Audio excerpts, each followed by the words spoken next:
Баршаларыңызға сәлем. Қасиетті жұма күніміз қабыл болсын дей отыра, бүгін мен сіздермен шелпектің рецебімен бөліскім келіп отыр.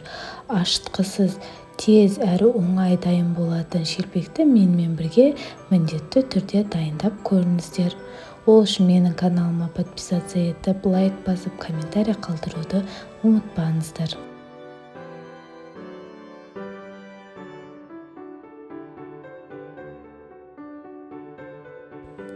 Бізге қажет болады жылы сүт, бөлме температурасындағы 1 дана жұмыртқа, содан соң 1 шай қасық тұзымызды салып араластырамыз.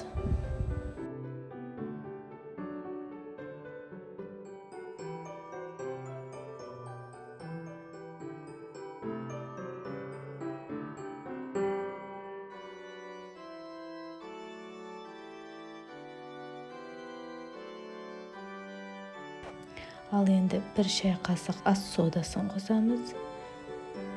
Араластырып, содан соң 550-500 грамм ұнымызды қосып, жұмсақ, қолға жабыспайтын қамыр илейтін боламыз.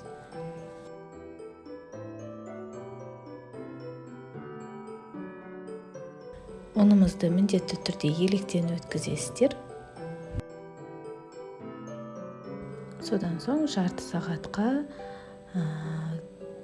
қамырымызды тындырып қоямыз. Жарты сағаттың ішінде 1-2 рет қамырымызды иі қанғанша илейміз. Бұл шелпекті жасау өте оңай және дәмі де өте күшті болып шығады, қатып қалмайды келесі күні.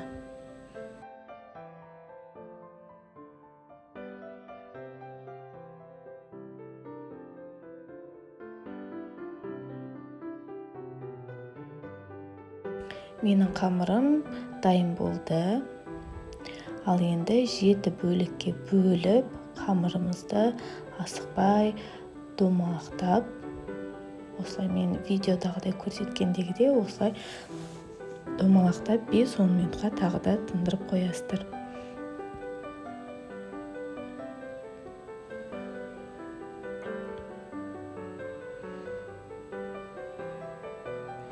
Бетін міндетті түрде жауып қойыңыздар, беті кеуіп қалмас үшін. Ал енді 5 минут өтті. Ал енді оқтаумен бір келкі қылып, домалақтап, жұқалап, жайып аламыз. Осы кезде майларыңызды отқа қоя берсеңіздер болады, қызып дайын тұру керек.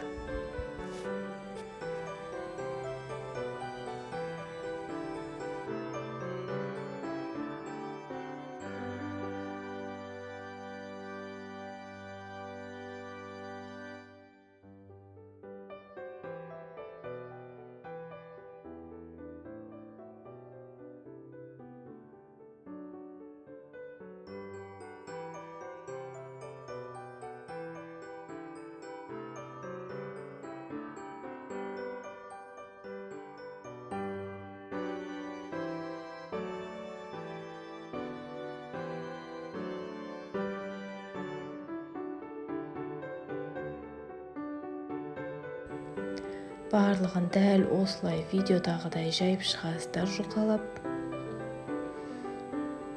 Содан соң пісіретін боламыз. Менің майым қызды. 1 литр май кетті маған пісіруге. Содан соң осылай қызып тұрған майымызға 2 шетін көтере отырып, шелпектерімізді пісіреміз. Мен шелпектерім әдемі сарғыштанған кезде келесі бетіне аударып пісіретін боламыз.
Менің шелпектерім дайын болды. Менің каналыма подписаться етіп, лайк басып, қоңырауша белгісін басуды ұмытпаңыздар. Сіздермен болған Айгүл Сәкенова.